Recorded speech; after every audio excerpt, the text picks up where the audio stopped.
Hello, I'm Jo from Hearts Osteopathy, and I'm here just to talk to you a little bit about the foot. So the foot is so important for how we move through the whole body, all the way from the foot, the big toe, the ankle, all the way through and up to our head and our neck, bizarrely.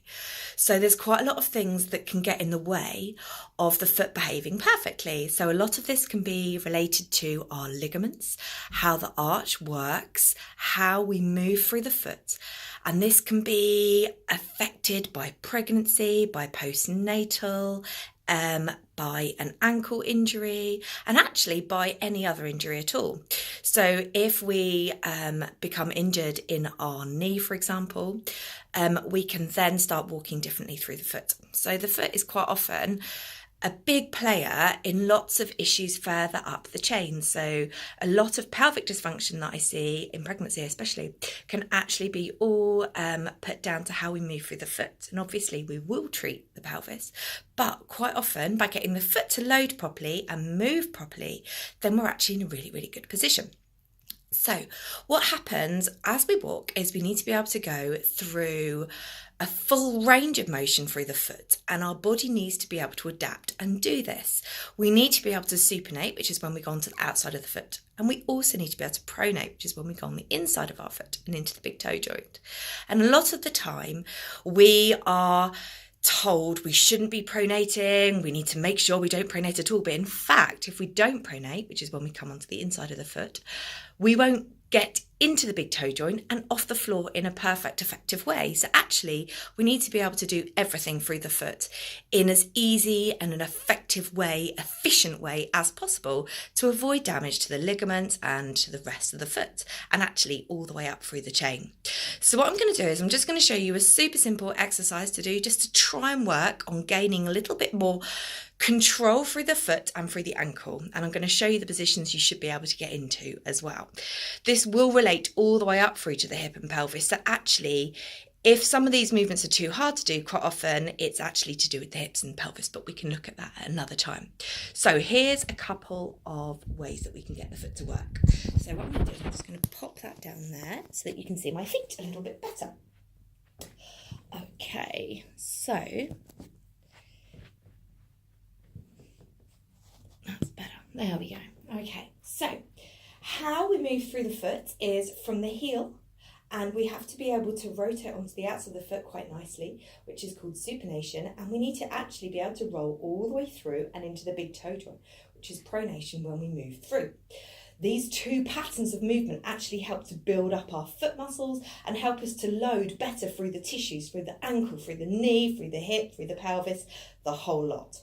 So first of all, what we should be able to do with our feet is we should be able to come onto the outside of our foot just as easily as being able to row onto the inside.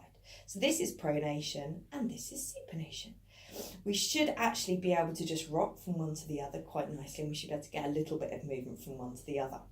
Now, a lot of the time we have what people used to call flattened arches.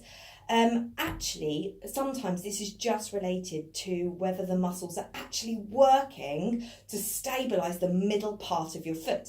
Now, if the middle part of your foot can't be stabilised, then it can cause a lack of shock absorption all the way through. So what we need to be able to do is in this position here with the toes directly over the heels, we should be able to get the arches to lift a tiny little bit. So if you look from the side, for example, what we should be able to do is shorten from here to here by engaging and lifting the arch. So if you're completely flat and into the floor, we're actually trying to shorten the foot from here to here. So instead of crunching up through your feet, what you should do is have your big toe into the floor and a really gentle, imperceptible, almost, lift through your arch. It's a really simple exercise, and it's actually a shortening foot exercise. So you basically lift and engage, and it's really simple. When you do that, it then allows you to do a whole bunch of other stuff. So actually just standing when you're brushing your teeth with your arches engaged and lift upwards, straight away you can actually feel everything working a little bit better. You can feel your bum working harder and everything. And what we want to try and avoid is too much clinging on like this. So this is what your body's going to want to do. We just want to get a nice lift through the arches. So just visualize that you're trying to lift through here. This is your joint, your subtalar joint, and a lot of the time, if nothing's quite working properly, it collapses right inwards like this, and you'll see that this part of the foot comes right into the floor. If that does that, our big toe joint can't move at all. So just by standing and feeling like this joint is working more evenly underneath here, and we're able to just feel like we're just slightly lifting the arch, so the big toe joints are on the floor, and we're able to get a lift through here. It's really, really good for helping foot pain as well as pain all the way up through the chain. Then we can do a really slow lift and lower onto our toes. So we maintain our arch position and we super, super slow control all the way up and onto our toes.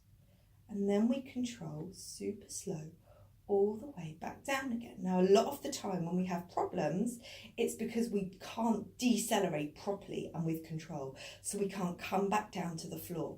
If our arches aren't lifting or working properly, we'll quite often turn in or turn outwards.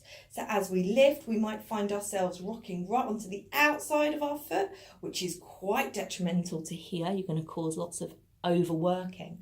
Or as we come in, we sort of collapse inwards and down and the knees come together, and we'll end up trying to find our way through here. So actually, first of all, we stand, we engage, we lift through our arches, and number two, we then try, which you can do holding on if you need to start with, we do a slow lift and a slow lower, trying to maintain the heels in line with the toes all the way through. It's a lovely, lovely, super easy exercise to do. So hopefully you can just work on doing a couple of those exercises, working through the arch, just trying to get a tiny little lift through the arches and not letting them collapse too much. We work on those tiny little muscles inside the foot.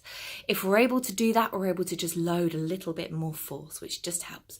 So if you're experiencing heel pain, any problems with the foot or the ankle at all, these are really quite nice exercises to do alongside any other osteopathic treatment, where we can just start spreading the load a little bit better. But this is just a nice, easy little start. You can do it when you're brushing your teeth. You can do it wherever you are, really, waiting for the kettle to boil, whatever you're doing. So give it a go and see how you get on. Let me know how you go. See you later.